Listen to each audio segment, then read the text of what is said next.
Picture this. You're sitting on your own porch, sipping coffee, the morning mist curling off the lake like a ghost. The world is quiet, perfect. Then, out of nowhere, someone calls the cops on you for sitting on your own damn property. It's not just absurd, it's a gut punch. Now imagine the caller has no clue you own not just the porch, but the land under their feet, the road they rolled in on, the phone lines carrying their complaint, and hell, even the police they're summoning. Drop a comment below and tell me where you're tuning in from, because this is the story of how my obsession with peace slammed headfirst into a control freak HOA president's delusion of power.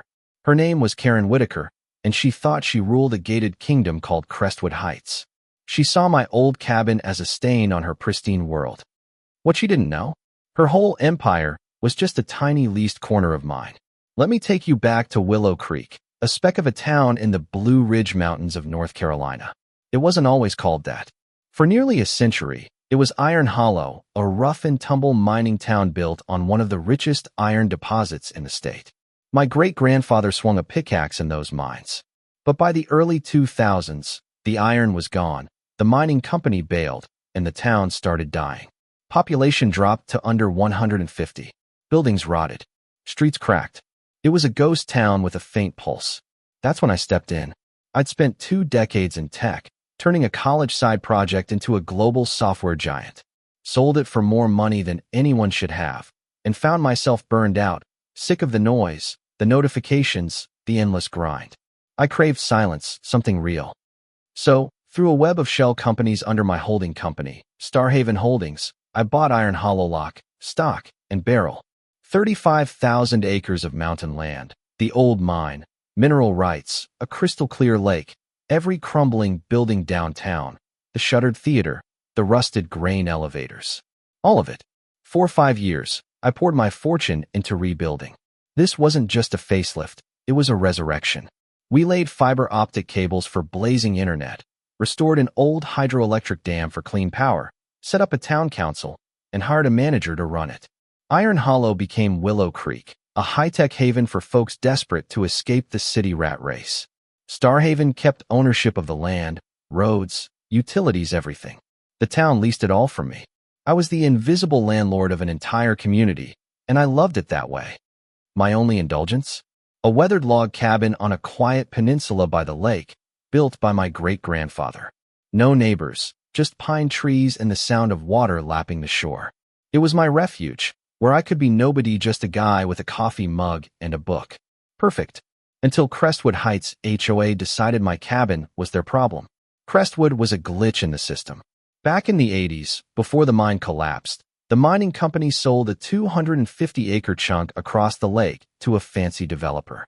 They built a cluster of cookie-cutter mansions, went bust, and the residents formed an HOA bubble of beige conformity in my world of raw freedom. Karen Whitaker was their queen. She'd probably been running things since her glory days as head of the prom committee, and she hadn't let go of that power trip since. She drove a gleaming Lexus SUV, had a bob haircut sharp enough to cut glass, and lived by one rule: control. From her gaudy glass mansion, she could just make out my cabin across the water, and she despised it. The logs weren't HOA approved. The tin roof was too rustic. The real smoke curling from my chimney? An insult to her gas-powered fire features. To her, my authenticity was a crime. It started with a letter, delivered in a creamy envelope that screamed self-importance. It listed my cabin's sins: unapproved siding, non-compliant roofing, lack of aesthetic harmony. It demanded a full remodel plan within 30 days or a $600 weekly fine. I laughed, scrawled, "Wrong address, wrong jurisdiction," in red ink, and mailed it back. That was like poking a hornet's nest with a stick. Karen didn't just get mad, she got apocalyptic. Her next move was a formal invoice for $2,500 in unpaid HOA dues and a $600 fine for ignoring her. The letter, oozing condescension, claimed any property with a lake view was under Crestwood's authority to preserve community value. It was nonsense, like Florida billing Georgia because you can see it across the state line. I sent it to my lawyers at Starhaven. Their response was a legal sledgehammer, citing property lines, county records, and a satellite map showing my cabin a mile outside her turf. It warned that further harassment would trigger a lawsuit with full costs and damages. Most people would have backed off. Karen wasn't most people.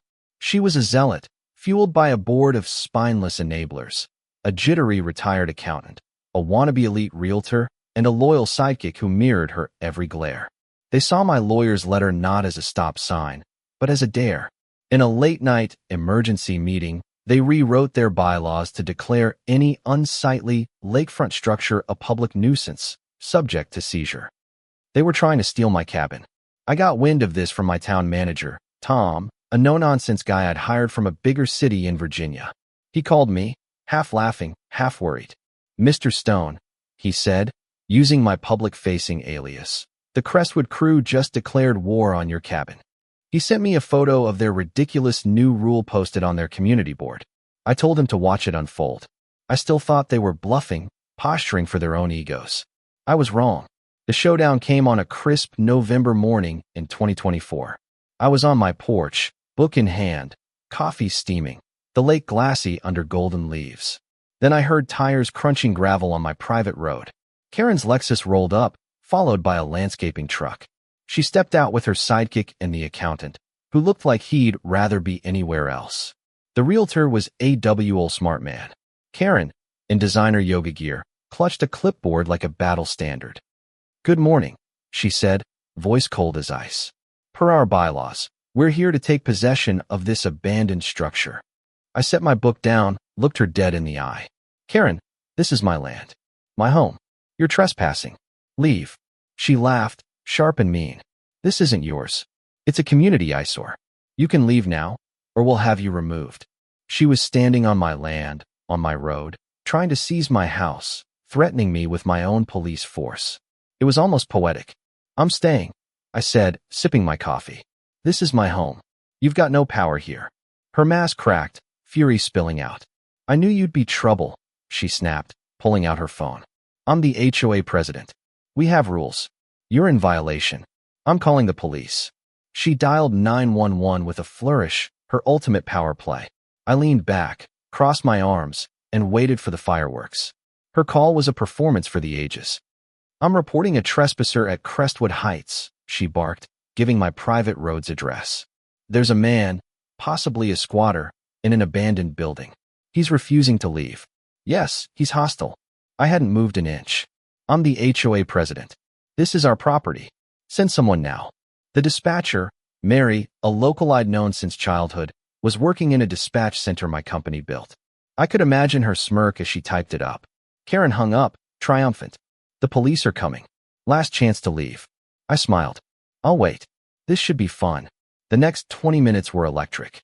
The landscapers fidgeted, the accountant hid behind a tree, Karen's sidekick stood like a loyal guard dog. Karen paced my gravel, radiating rage. Then, sirens. A Willow Creek PD SUV pulled up, and out stepped Chief Laura Hayes, a 20-year veteran I'd hired from Charlotte. She knew exactly who I was. She walked past Karen, nodded at me. "Mr. Stone, everything okay?" Before I could speak, Karen charged in. "Chief Hayes, this man is trespassing on HOA property. Arrest him." Laura's face was stone. "Ma'am, this is the Carter cabin on Starhaven's land.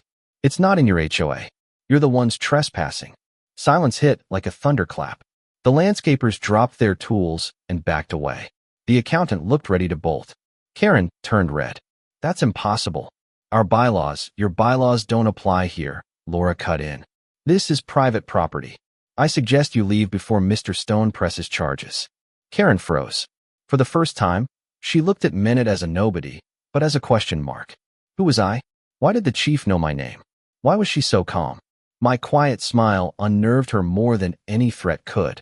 Without a word, she stormed to her Lexus and peeled out, her board scurrying behind. The battle was over, but the war wasn't. Karen still didn't know who she'd crossed. It was time to show her. On Monday, Tom sent Crestwood a notice. Due to their harassment and attempted property grab, the town was auditing their utilities, power, sewer, internet, all owned by Starhaven. Rates could skyrocket, and inspectors were coming. Then my lawyers dropped another bomb. Their fancy gatehouse sat on a separate parcel, leased from the old mining company, now mine. The lease was expiring in 6 months. They could tear it down or pay a fortune to renew. Panic hit Crestwood. Their HOA met in chaos. The accountant and realtor turned on Karen, ousting her as president. But I wasn't done. Starhaven offered every Crestwood homeowner 110% of their home's value to dissolve the HOA and join Willow Creek. 80% took the deal. Crestwood Heights vanished. Karen sold her mansion last, her dream crumbling. Willow Creek is whole now. The old Crestwood is just a neighborhood, its gatehouse replaced by a public park. My cabin stands, a quiet symbol of freedom over control. I never wanted to be a king, but when a tyrant tried to take my peace, I showed her what real power looks like. Thanks for listening. Now tell me, was I too harsh, or did Karen deserve it? Should HOAs have this much power? Should I have revealed my identity sooner? Drop your thoughts below, hit that like button, and subscribe for more stories. Let's keep this conversation going.